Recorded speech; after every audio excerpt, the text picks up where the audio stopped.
স্বাগত আন্তর্জাতিক সংবাদে, সাথে আছি আমি নুজহাত রাহনুমা।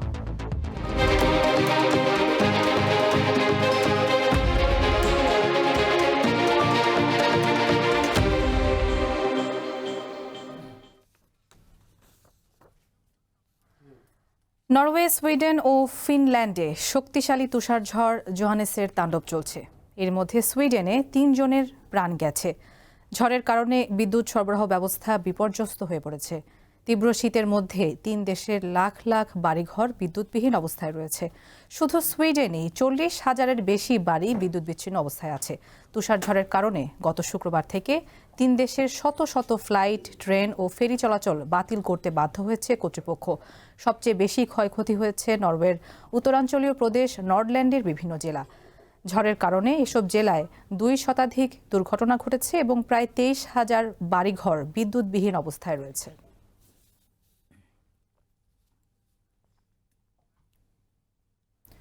মেক্সিকোতে যাত্রীবাহী একটি ট্রেন লাইনচ্যুত হয়ে অন্তত ১৩ জন নিহত ও ৯৮ জন আহত হয়েছে। স্থানীয় সময়ে রোববার দক্ষিণাঞ্চলীয় রাজ্য ওয়াক্সাকায় নিজান্দা শহরের কাছে এই দুর্ঘটনা ঘটে। মেক্সিকোর নৌবাহিনী জানিয়েছে, দুর্ঘটনা কবলিত ট্রেনটিতে ২৫০ জনের মতো আরোহী ছিলেন। আহত ৩৬ জনকে হাসপাতালে ভর্তি এবং বাকিদের প্রাথমিক চিকিৎসা দিয়ে নিরাপদে রাখা হয়েছে। দুর্ঘটনাস্থলে উদ্ধার কাজে সহায়তার জন্য পাঠানো হয়েছে শতাধিক নৌসেনা ও উদ্ধার যান। সোমালিল্যান্ডে ইসরায়েলের যে কোনো ধরনের উপস্থিতিকে সামরিক লক্ষ্য হিসেবে বিবেচনা করা হবে বলে সতর্ক বার্তা দিয়েছে ইয়েমেনের হুতি বিদ্রোহী গোষ্ঠী। সোমালিয়া থেকে বিচ্ছিন্ন হয়ে যাওয়া এই অঞ্চলটিকে ইসরায়েল স্বীকৃতি দেওয়ার পর এই হুঁশিয়ারি এলো।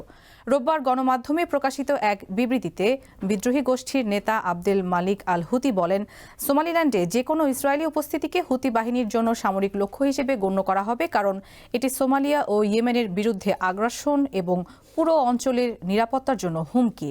ইসরায়েল সম্প্রতি সোমালিল্যান্ডকে আনুষ্ঠানিকভাবে স্বীকৃতি দেওয়ার ঘোষণা দেয়। ১৯৯১ সালে সোমালিয়া থেকে বিচ্ছিন্ন হওয়ার পর এই প্রথম কোনো দেশ সোমালিল্যান্ডকে স্বীকৃতি দিল। দূরপাল্লার কৌশলগত ক্রুজ ক্ষেপণাস্ত্রের পরীক্ষামূলক উৎক্ষেপণ চালিয়েছে উত্তর কোরিয়া।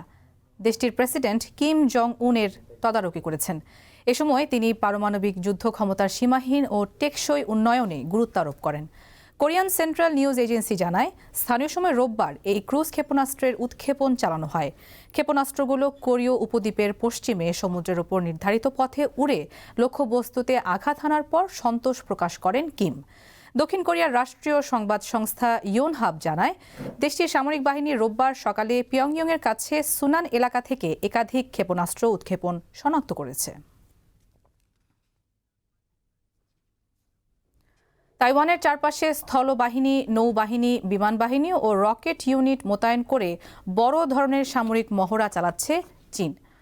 সোমবার দেশটির সামরিক বাহিনী জানায়, এই মহড়ার উদ্দেশ্য যুদ্ধ প্রস্তুতি যাচাই করা এবং তাইওয়ানের স্বাধীনতার দিকে যে কোনো অগ্রগতির বিরুদ্ধে একটি গুরুতর সতর্ক বার্তা দেওয়া। তাইওয়ানের সরকার এই মহড়ার নিন্দা জানিয়ে একে সামরিক ভীতি প্রদর্শন বলে আখ্যা দিয়েছে। চীনের ইস্টার্ন থিয়েটার কমান্ড পরিচালিত এই মহড়ার নাম দেওয়া হয়েছে জাস্ট মিশন ২০২৫। কমান্ডের মুখপাত্র জানিয়েছেন, এই মহড়ায় সমুদ্র ও আকাশে যুদ্ধ প্রস্তুতি টহল, সার্বিক নিয়ন্ত্রণ এবং গুরুত্বপূর্ণ বন্দর ও কৌশলগত এলাকার অবরোধ ও নিয়ন্ত্রণ সংক্রান্ত প্রশিক্ষণে জোর দেওয়া হবে। এই সামরিক মহড়া এমন এক সময়ে অনুষ্ঠিত হচ্ছে যখন যুক্তরাষ্ট্র ও তাইওয়ানের মধ্যে $11.1 বিলিয়ন একটি অস্ত্র চুক্তি হয়েছে।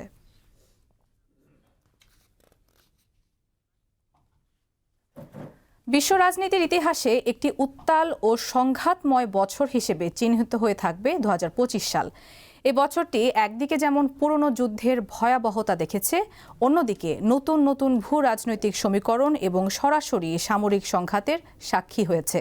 গাজায় ইসরায়েলি বাহিনীর ভয়াবহ আগ্রাসন থেকে শুরু করে ইউক্রেন সীমান্ত কিংবা সুদানের মরুপ্রান্তর সবখানেই যুদ্ধের লেলিহান শিখা অসংখ্য মানুষের জীবন কেড়ে নিয়েছে। বিশ্ব ইতিহাসের পাতায় অন্ধকারাচ্ছন্ন অধ্যায় হিসেবে চিহ্নিত হয়ে থাকবে 2025 সাল। পুরো বছরটি পৃথিবী জুড়ে ভয়াবহ যুদ্ধ, সংঘাত, মানবাধিকার লঙ্ঘন এবং ভূ রাজনৈতিক অস্থিরতার এক বছর হিসেবে চিহ্নিত হয়ে থাকবে। একদিকে গাজার আক্রমণ এবং ইসরায়েলি গণহত্যার তীব্রতা বৃদ্ধি এবং অন্যদিকে নতুন নতুন ভূ রাজনৈতিক সমীকরণ ও সরাসরি সামরিক সংঘাতের কারণে লাখ লাখ প্রাণহানির সাক্ষী হয়েছে এই বছর। বঞ্চনা আর নিপীড়নের মধ্যে আরও একটি বছর পার করেছেন গাজাবাসী। 2 বছর ধরে চলা ইসরায়েলি আগ্রাসনের মধ্যে ট্রাম্পের মধ্যস্থতায় চলতি বছরের যুদ্ধবিরতি কিছুটা আশার সঞ্চার করলেও নির্বিচারে হত্যাযজ্ঞ থামায়নি ইসরায়েল। বরং যুদ্ধবিরতির পরেও প্রায় 400 ফিলিস্তিনিকে হত্যা করেছে ইসরায়েল। মৃত্যুর সংখ্যা পৌঁছেছে 70,000-এ। বৈশ্বিক মানবাধিকার সংস্থাগুলো এই গণহত্যাকে সবচেয়ে মারাত্মক এবং ধ্বংসাত্মক বলে চিহ্নিত করেছে। গাজার পাশাপাশি অধিকৃত পশ্চিম তীরেও এবছর ইসরায়েলি সহিংসতা বেড়েছে 14%।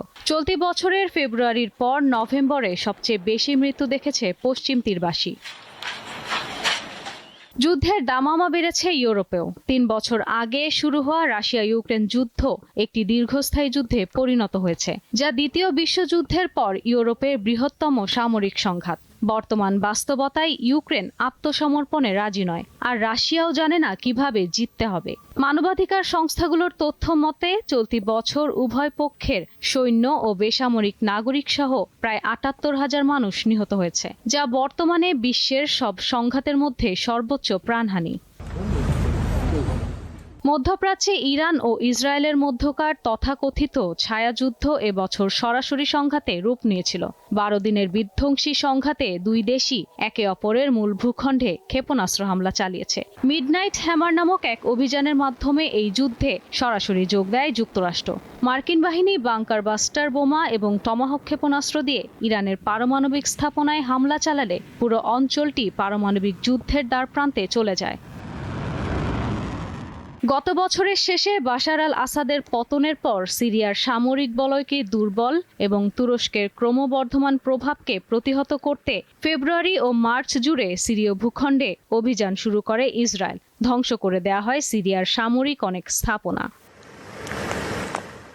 এপ্রিলে কাশ্মীরে সন্ত্রাসী হামলার পর ভয়াবহ সংঘর্ষে জড়িয়ে পড়ে ভারত ও পাকিস্তান। এই সংঘর্ষকে কয়েক দশকের মধ্যে সবচেয়ে গুরুতর সামরিক সংকট হিসেবে অভিহিত করা হয়। 4 দিন ধরে উভয় দেশ একে অপরের ভূখণ্ডে হামলা চালায়, বিশেষ করে কাশ্মীর সীমান্তে। এতে 2 দেশেরই সামরিক বেসামরিক অনেক মানুষ নিহত হয়। এই সংঘাত আঞ্চলিক এবং আন্তর্জাতিক কূটনৈতিক মারাত্মক ঝুঁকি সৃষ্টি করে।